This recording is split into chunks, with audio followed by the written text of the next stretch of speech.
Let me tell you something dangerous about the modern workplace. It's not the long hours or the difficult boss. It's the secret satisfaction of the sigh at the end of the day, the perverse comfort of the shared eye roll with a coworker, the identity we build around the thing we claim to despise. You might know this feeling, that heavy, metallic taste of dread on a Sunday evening, a feeling that gives your week a grim, predictable structure, the complaint that becomes your default conversation starter, your social currency in a world of equally tired souls.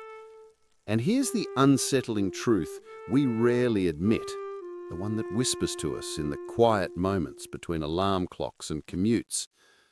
We can become addicted to hating our jobs.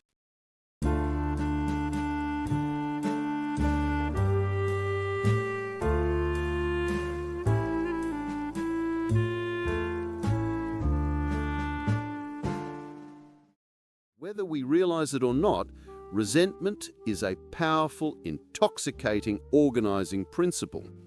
In a life that can feel chaotic and meaningless, it provides a clear narrative.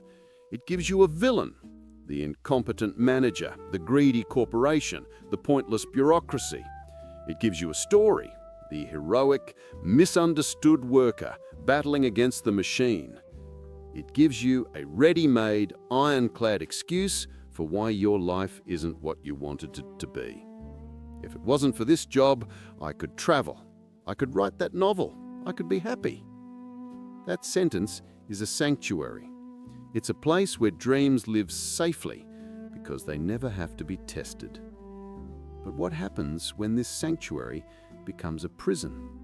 When the hatred you clutch for protection starts to poison you from the inside out? Psychologists have a term for a part of this: learned helplessness. It's what happens when you're subjected to a negative state you feel you can't control or escape. After a while, you stop trying. Even if the cage door swings open, you no longer believe you can leave. You complain, you sigh, you lament, but you take no action because your brain has been wired to believe action is futile. The hatred becomes a perverse comfort. It's the known hell. It's easier to curse the darkness than to risk striking a match only to have it blown out. This constant, low-grade animosity provides a strange, bitter fuel for your days. It's a drama that makes you the protagonist. It's a purpose, however negative.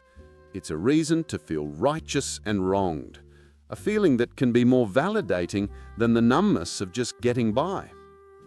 And this is where the social bonding happens, the commiseration. You connect with colleagues not over shared passions, but over a shared enemy. Your collective hatred for the job becomes the glue of your relationship. It's a powerful, instant intimacy forged in the fires of mutual frustration. Your disdain becomes a badge of honor, a proof that you're intelligent enough to see through the corporate charade, that your spirit is too vibrant for this grey cubicle. You are not one of the sheep. Your misery is your mark of distinction. But this identity, this addiction, has a devastating silent cost. It's a leak that slowly drains your ambition. It's a corrosive acid that eats away at your creativity. You stop seeing possibilities and start seeing only obstacles. Your internal dialogue shifts from the expansive, curious question of, "What do I want to create?" to the defensive, contracted question of, "What do I have to endure today?" And that shift, that tiny, daily surrender of your agency, is the very place where dreams go to die, quietly, unwarned, and unseen. Music swells, becoming more poignant. But if you listen closely, beneath the roar of the anger, there is often a deeper, more haunting sound, a deep, unspoken grief. Grief for the passion that once flickered brightly but has now faded. Grief for the potential that feels wasted, sitting in a forgotten account. The person who hates their job isn't just angry at a company or a boss. They're often in a state of quiet mourning for a version of themselves that they feel they've betrayed. The aspiring artist, now in sales. The would-be teacher, now in data entry. Every tedious task, every meaningless report is a fresh cut, a reminder of that betrayal. In this light, the hatred is a shield. It's a loud, distracting fire that keeps you from feeling the deep, cold ache of that loss. Anger is energizing. Grief is paralyzing. We will often choose the former to avoid the latter. And then, underpinning it all is the cold, skeletal hand of fear. The fear of the blank page. The terrifying uncertainty of what comes after. The job you hate is a known hell. It pays the bills, it provides a structure, a routine, an identity, however miserable. Leaving means facing the void of possibility. It means risking failure, risking judgment, risking the terrifying question, what if I try and I'm still not happy? The known misery can feel safer than the unknown joy.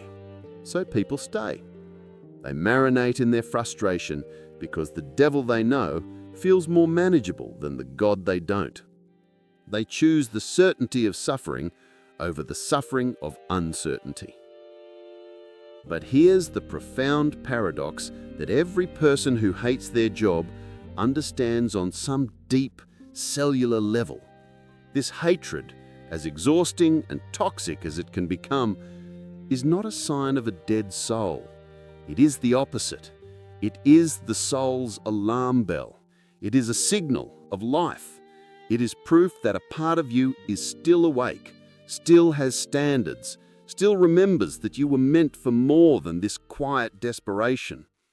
The tragedy isn't the hatred itself. The tragedy is when the noise of the complaint, the daily grumbling, the cynical jokes, drowns out the message the hatred is trying to send.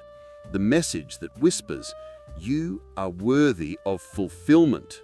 You were made for more than this. The rebellion, then, is not in the loud, performative complaint by the water cooler. That is just the echo of the cage, the sound of the bars rattling. The real rebellion is silent, invisible, and profoundly courageous.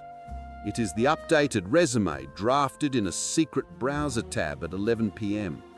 It is the 15 minutes spent on an online course instead of scrolling through social media. It is the small, terrifying, deliberate decision to start building an exit ramp, brick by invisible brick, while you're still trapped in the traffic of a life you didn't design. It is the quiet reclamation of your own agency, piece by piece. Because the most toxic relationship you'll ever have isn't with your boss or your company or your commute.